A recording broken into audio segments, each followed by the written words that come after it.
Hi hello, আপনাদের স্বাগতম আমাকে দেখতে এবং কি শুনতে ভিডিওতে ক্লিক করার জন্য। আমি মালয়েশিয়ার একজন প্রবাসী, আই থিঙ্ক সবাই জানেন, এটা অবগত।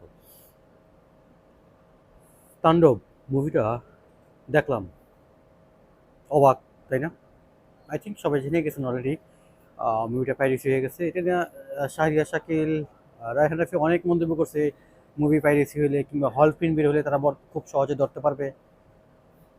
কিচ্ছু হলো না কাজের কাজ। ফাইনালি মুভিটা পাইরেসি হয়ে গেল।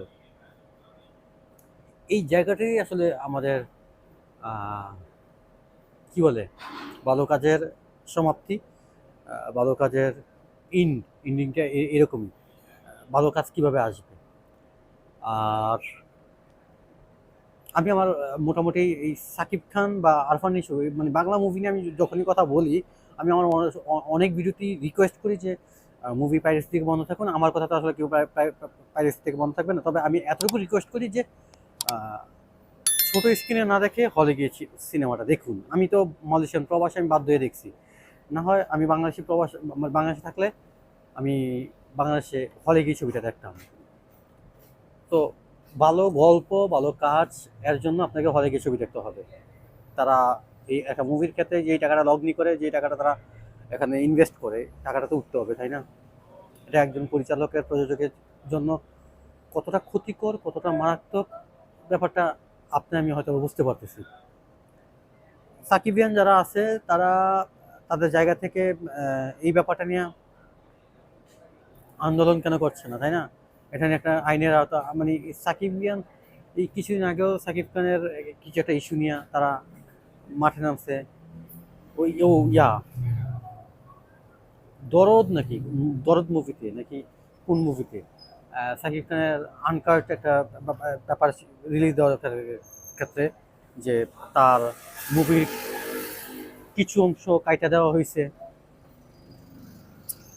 তো সেন্সর বোর্ড পাস করেনি, এটা নিয়ে আন্দোলন করছে। তো এই ব্যাপারগুলো নিয়ে তো আন্দোলন করতে পারে না। আর বাংলাদেশের আহ, এই সিস্টেমটা সম্পর্কে আমার ধারণা নেই, কারণ ইন্ডিয়ার মুভিগুলোও পাইরেসি হচ্ছে। কারণ ইন্ডিয়াও তো মোটামুটি এখানে যা ইন্ডিয়ান মুভিগুলো তো খুব ভালো দেখা যায়, খুব ভালো বাজেটের। আমাদের বাংলাদেশের মুভির তুলনায় একটা সময় শুনতাম, গল্প শুনতাম, ইন্ডিয়ার যে একটা একটা তারা গানে আইটেম সঙ্গে যে টাকা খরচ করে বাংলাদেশে দুটা মুভি বানানো যায়, তিনটা মুভি বানানো যায়, গল্প শুনতাম আর কি, আমি জানি না। তো তাদের মুভিও পাইরেসিতে কবলে পড়ে। তবে এটা এত জলদি হয়ে যাবে এটা আমি ভাবতে পারিনি। দাগি মুভিটা কিন্তু পাইরেসি হয়নি, দাগি মুভিটা ঠেকাতে পারছে। তো আমার প্রশ্ন, আমি অবুঝ, অবুঝ বলতে কি আমি কিছুই জানি না এই সম্পর্কে। এখন দাগি মুভিটা আসলে কেন হলো না? দাগি মুভিটাও কিন্তু গেল ঈদে, রমজান ঈদে আহ, বরবাদের পর দাগি মুভির জায়গাটা ছিল, সে জায়গায় তো এইটাও খুব মাস লেভেলে একটা অডিয়েন্স আছে। এটাও তো বাইরে হতে পারতো। তার মানে শিহাব শাহিন বলেন, তাদের প্রযোজক বলেন, তারা কোথায় কি দিচ্ছে, এটার কৌশলটা কি? সেটা তো শাহিরে শাকিল ছিল প্রযোজক হিসেবে। তো এটা তো শাকিল ভাই আছে, বাট এটা তাই কেমন, এমন কেন হলো, তাই না? তো এই বিষয়গুলো খুবই কষ্টদায়ক একজন পরিচালকের ক্ষেত্রে, প্রযোজকের ক্ষেত্রে, মিডিয়া কর্মীদের ক্ষেত্রে। আপনার আমি খুব সহজে দেখে ফেলাইছি ব্যাপারটা। পাইরেসি বন্ধ করতে হবে।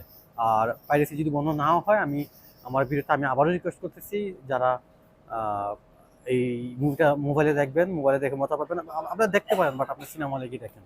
আমি রিকোয়েস্ট করব, এরকম বড় মাপের কাজ, বড় কাজগুলা আপনার সিনেমা হলে গিয়ে গিয়ে দেখেই মজা পাবেন। এই মুভি সম্পর্কে আমি একটা রিভিউ ভিডিও বানাবো ছোট্ট করে। আহ, এখানে আমি কিছু না বলি, এখানে যতটুকু বলার ছিল অতটুকুই। আমি আবারও রিকোয়েস্ট করছি, আমি আবারও বারবার রিকোয়েস্ট করতেছি, আমি একজন সাকিবিয়ান বলতে পারেন, আমি সাকিবকেও পছন্দ করি। একটা সময় নাক ছিটকাইতাম আমরা সবাই, আমরা যদি আমাদের ফ্রেন্ডদেরকে বলতাম বাংলা মুভি দেখতেছি, সাকিব খানের মুভি দেখছি, অপমান করতো। এখন আমার ওই ফ্রেন্ডগুলো মুভি দেখে, সাকিব খানের মুভি দেখে, খুব আয়োজন করে দেখে।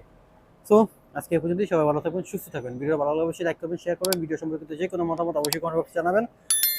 আর আবারও রিকোয়েস্ট, যারা আমার চ্যানেল নতুন কিংবা পুরাতন এখন আমার চ্যানেলটি সাবস্ক্রাইব করেনি, চ্যানেলটি সাবস্ক্রাইব করবেন। যারা অলরেডি করছেন, thank you so much, and ভালোবাসা, অবিরাম।